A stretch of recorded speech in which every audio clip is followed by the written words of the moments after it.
This is my field experience project over the school vision by me, Macy Mitchell.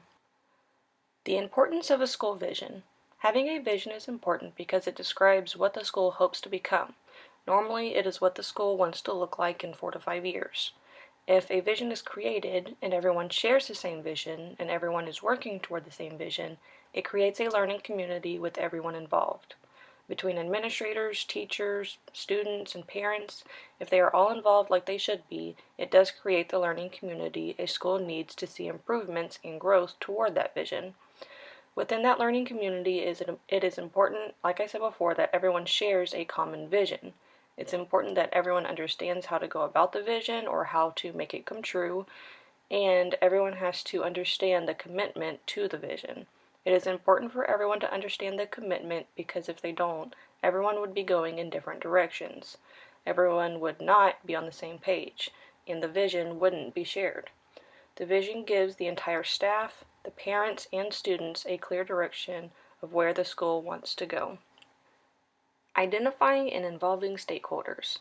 Many people should be involved when creating the vision for your school. A quote from one of the articles answered who should be involved perfectly. It says one of the most important responsibilities of any leader is establishing a vision and inviting others to share in its development. It is crucial for many stakeholders to be involved in creating the vision. These people are brought together to discuss the current vision, they decide what needs to change, they identify what characteristics would help them grow and become a better school, and they develop the new vision that the school is going to follow. Also, the students should be involved some when creating the vision of the school. The more they are involved, the more they are going to commit to working and growing toward the vision as for their part in creating and implementing the vision. It's important for staff members to be involved because if they are part of the development of the vision, they will share a common direction of growth of the school. With that, it inspires the staff to be better and work together toward that vision. Without the vision statement, the school altogether lacks direction. People will go in different directions that will not lead to a common goal. With a strong vision statement, stakeholders in schools can reach a common understanding and a final goal of growth within the school. Strategies to involve the stakeholders. There can be many different ways to involve the stakeholders in the process of creating a new vision. To include the staff in the vision-making process, the first step is to divide everyone into groups with no more than 8 people in each group.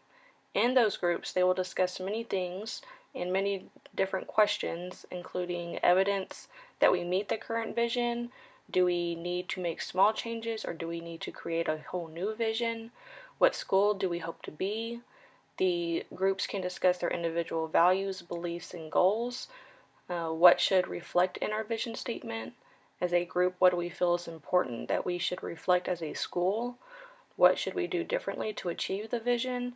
The groups can discuss different steps they think will help achieve the vision, and they can ask how are we different from other schools. They can talk about what they think helps them stand out compared to other schools, or if they think they aren't different from any other schools right now. It is important that after these small groups discuss these questions, to move to a whole group setting so that each group can share what was discussed. Once everyone shares their thoughts, the oversight team, which I will discuss later, will form a vision that is 1 to 2 sentences that captures what the staff envisions. Once it is created, the staff will read over what they came up with, and as a whole group again, they will review and discuss and edit, and then return back to the oversight team to make the final adjustments. And finally, then they will reveal the final statement at the next staff meeting. As for other stakeholders that are involved in the process, a parent should be included on the oversight team. Including a parent can include their perspective and also help convince other parents that they should be on board with this new vision. Students should also be aware of what the vision looks like and the reason the new processes or programs are being implemented. The more the students know why they are doing something, the more willing they will be to do it. An important part of involving many stakeholders is so that they won't be so afraid of the change. A major obstacle of change is the fear of something different. Listening to multiple people and including their thoughts, values, and beliefs into the vision will help them cope with the change and help them to be on board with it too. When the force and talent of the faculty, staff, and parents is realized, a fresh and meaningful vision is shared with all of the stakeholders involved in making the vision. Parent surveys. There can be many strategies for conducting parent surveys to gain information that will support the development of a school vision with specific attention on parents who aren't tech savvy or don't normally attend school functions. There are many considerations to think about when trying to conduct a survey for parents. The first to consider is the timing. The school year can be crazy and full of events, tests, and meetings and all kinds of stuff. So when a survey is conducted, it is important to think about when to do it. We want parents to complete the survey, so we need to give it when they aren't crazy busy. Doing this will maximize the quantity and the quality of the responses.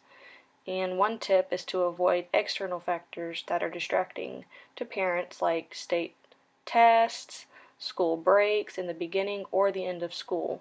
Also, it helps if you keep the survey open for a couple of weeks to ensure that parents have the time and opportunity to complete the survey. If you can align the survey with parent events at the school, it does make it easier for parents to complete it since they are already at the school. The second thing to consider about parent surveys is the platform on which you give the survey. Depending on the priorities of the survey will determine which type of platform the school should use. There are two types, open survey links and trackable survey links. Now there's pros and cons to both. So an open survey link can be posted in the public. It can be administered without having access to parent emails, which can be handy. It can reach a lot of people, and it keeps the responses anonymous, so more people might be willing to do the survey. However, it doesn't allow for reminders to be sent out to people who have not completed it. You can send out overall reminders, but it can't be sent to specific people. Another con is that it allows people to take the survey more than once, so it isn't too reliable. The other option is trackable surveys. The good thing about this type of survey is that it allows the school to send reminders to parents that have not completed the survey, so you can send it to specific people. And it also ensures one response per person, so it is much more reliable. However, this platform can only be used if the parents' emails are known. It can't be posted in public, and it's almost impossible to keep it anonymous, so parents might not want to complete it. The last two things to consider about parent surveys is how you're going to reach the parents and how to send out reminders. The way the school reaches out to the parents can make it more inviting for the parents, or it can make it less inviting. One strategy is to reach the parents is to make the survey in multiple languages. Looking at the different ethnicities in your school can help you go about doing this. The school could also advertise the survey in many different ways that the school already uses to communicate, like posting it on the school website, sending out a parent newsletter, posting it on social media, or through other types of communication. You could also work with local organizations in the community to advertise the survey. This helps reach the hard-to-reach population. Also, you can mail a letter home to the parents saying how important this survey is and asking them to participate in doing it. And depending on how many parents do know technology, you could possibly add a QR code so they can access the survey through their phone. However, some parents don't know a lot about technology, so an email with the link would probably be easier for them to access the survey. You can also provide opportunities at the school for parents to complete the survey. I believe one of the best ways to reach a majority of the parents is to coordinate the survey with an event that brings them to the school, like the night of parent-teacher conferences. If the parent is there and their mind is on their child's schooling, it is best to get them to take the survey there at the school. The last thing I'm going to mention about parent surveys is that they will need reminders. Every parent has their own busy schedule, so that's why it's important to send a few reminders and to leave the survey open for 2 to 4 weeks. Depending on which survey link you use, send out individual reminders to parents who haven't participated, or use an overall reminder that everyone sees. Make sure you clearly communicate the closing date of the survey with everyone. Also, sending reminders in the middle of the week will increase response rates. After the survey closes, it's important that the school staff and also the parents look at the results. These surveys need efficient analyzing to allow for comparison for what is working and what is not working in the school, how the parents can be involved in creating the vision and with their students. Next, I'm going to start discussing the steps, strategies, and processes in the development of the vision. The first part in creating the vision is creating the oversight team. This team oversees the entire creation of the vision. Your school may call it something different, but that's what I'm going to call it during this presentation. With this oversight team, some of the people may not know exactly what a vision statement should look like. So their first step as a team is to review over different examples of a school vision so they are familiar with what it should look like. After they discuss what they noticed about the examples, they review over their current vision. If they are pleased with the way it looks, then no further steps are taken. However, when the oversight team is made, the school usually wants to make changes to their vision. So after reviewing their current vision, they discuss whether that statement reflects what the school hopes to be and what their beliefs and values are. Once they decide the vision needs to be changed, data about the school is presented to the team to understand where they are and help them determine where they want to go as a school. The team then decides how they want to involve the staff when revising. I mentioned those steps when talking about involving the stakeholders. They let groups of 8 discuss their beliefs and values they think are important, and then they share the common ones to the whole group. And then the oversight team takes what the staff said and creates a new vision, then reshare it with the staff for comments, edits, and reviews so the oversight team can create the final vision statement. It is the oversight team's job to share all of the data information with the staff so that everyone is on the same page and so that everyone can use that data to identify the areas in the school that need improvement. A quote by Gabriel and Farmer that I thought perfectly represented what the staff and oversight team should look at states, "Key ideas, values, and beliefs are the beginning of a powerful vision, and that should include everyone's ideas, values, and beliefs." Continuing with the strategies and processes of the development of a vision, other than involving the staff, there are many other things to consider when creating the vision.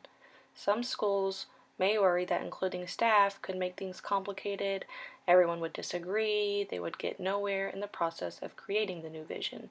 However, the staff must be included in order for them to agree with what the oversight team comes up with and also for them to want to participate in working toward that new vision. If the staff is not included, that is called a closed approach. This is a turnoff for all staff members. If they aren't involved in the process, then they won't participate. If the staff isn't participating in the process toward the vision, then they won't care whether the school is making progress or not because they weren't involved in creating the vision. Shifting gears a little and talking about where to start, it can be a little difficult thing to decide. Many sources suggest for schools to aim at making adequate yearly progress to start.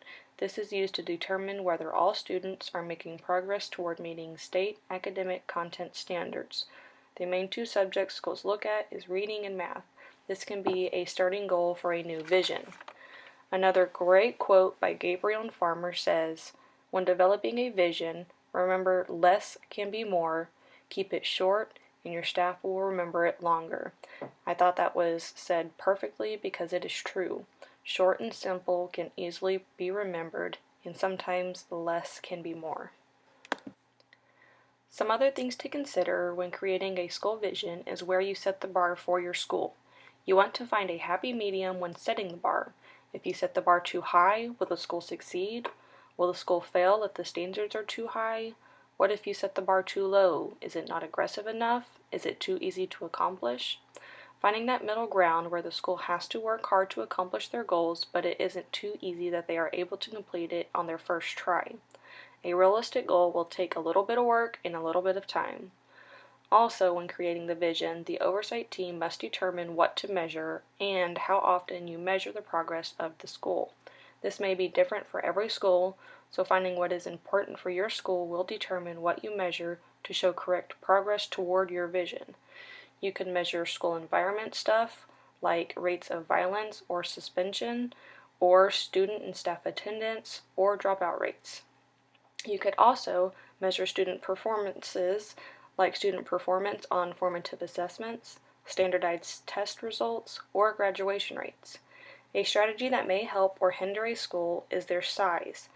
Larger schools may struggle with participation because there are too many people. Smaller schools have that advantage of having a smaller staff that are more willing to participate in creating and working toward the new vision. Having the full investment of the staff is crucial in making progress toward the goals of the vision. Another part of creating a new vision is the turnaround goal for the school. Creating these goals for the school to help turn around what they are currently doing is what helps the staff make changes. Some things to consider is to set specific goals and affiliated measures of progress, set improvement goals for themselves with corresponding milestones and timelines across their portfolio of schools, and with those compare the results across schools and districts. These are the last few things to think about when creating steps, strategies, and processes for a vision. The school needs to create a timeline to succeed.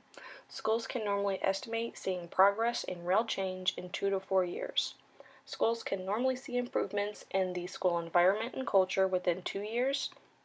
This will be based on how much the staff, parents, and students participate in working toward the vision, and normally schools can see improvement in student performance by the second or third year. This also depends on how dedicated everyone is on working toward the goals of the vision. And for high schools, this timeline tends to be a little bit longer. Another thing to consider is the barriers that come with a new vision. It is normally really easy at the beginning of the year to make all these changes and to be pumped up about it, about reaching these new goals, but as the year goes on, everyone starts to get tired, they get less enthusiastic, they start losing sight of what their goal is. It does get hard, especially when you don't see immediate results.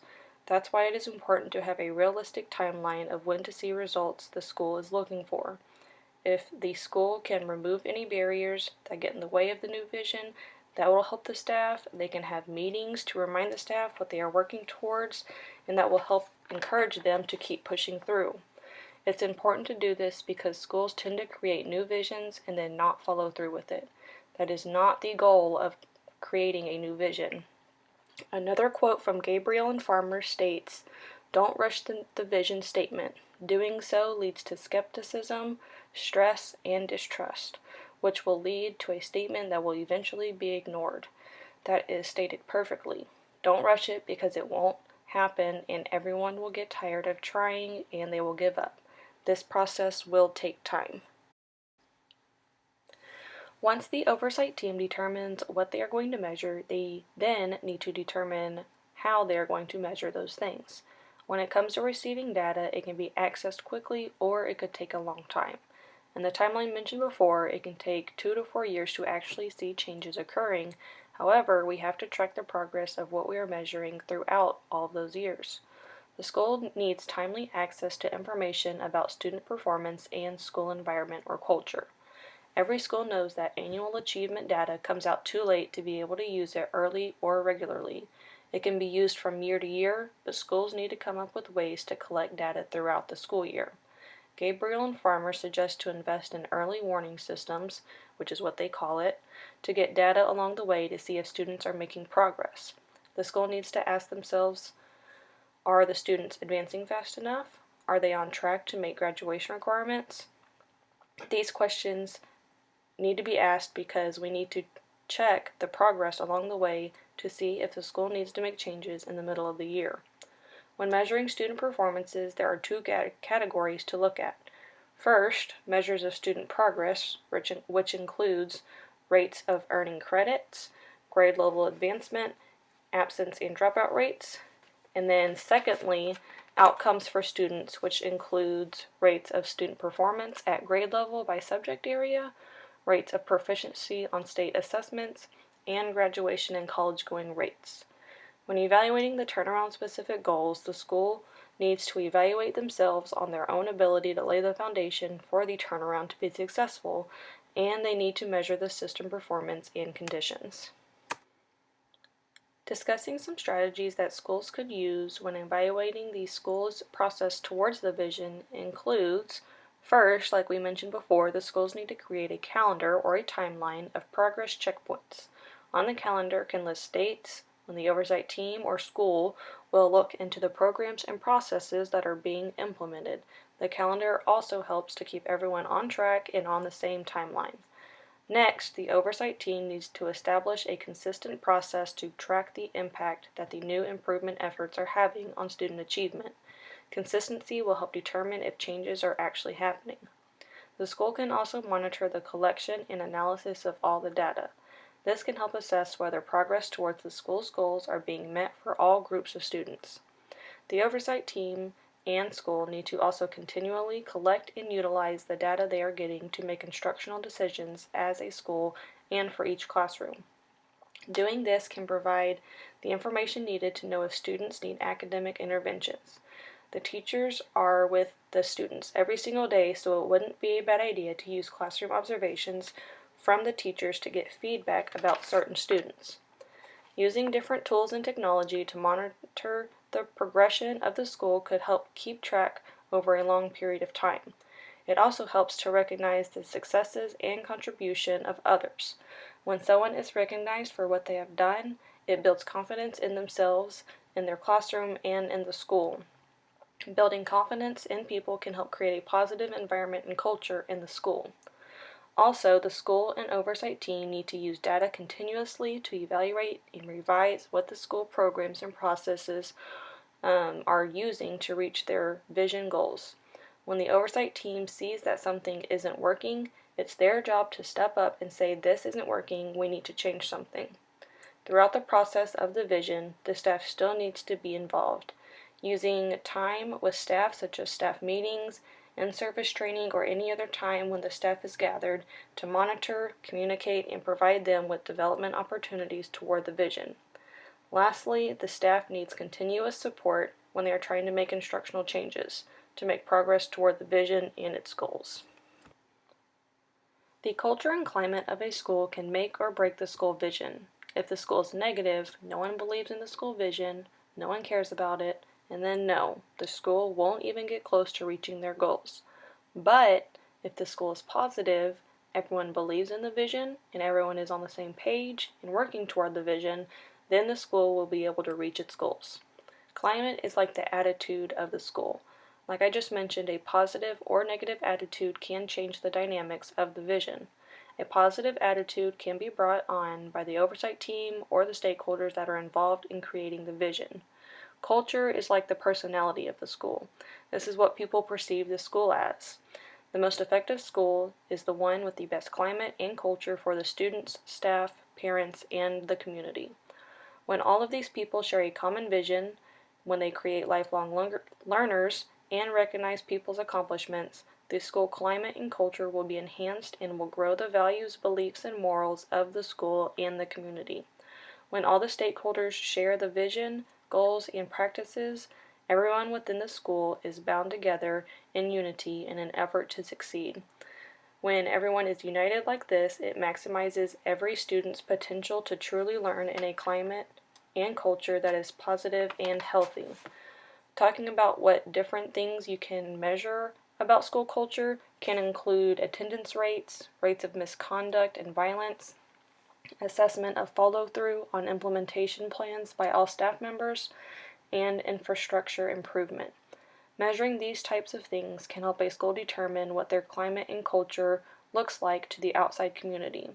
Being able to look at the results and make changes moving forward is part of the implementing the vision that everyone is working toward. Without a vision, the school has no direction of where it is going or where it wants to go. If the development of the vision is done correctly, everyone will be involved in creating it. If everyone is involved in creating it, then a majority of the time everyone will agree with the vision that is created. When everyone agrees with the vision that's created, everyone shares a common vision. With a common and shared vision, everyone is working toward the same goals. And when everyone is working toward the same goals, great things can be accomplished. The students will learn at their greatest potential. There will be a positive and healthy culture and climate in the school. Parents will be involved. Staff will be collaborating. And the school as a whole will flow in one motion.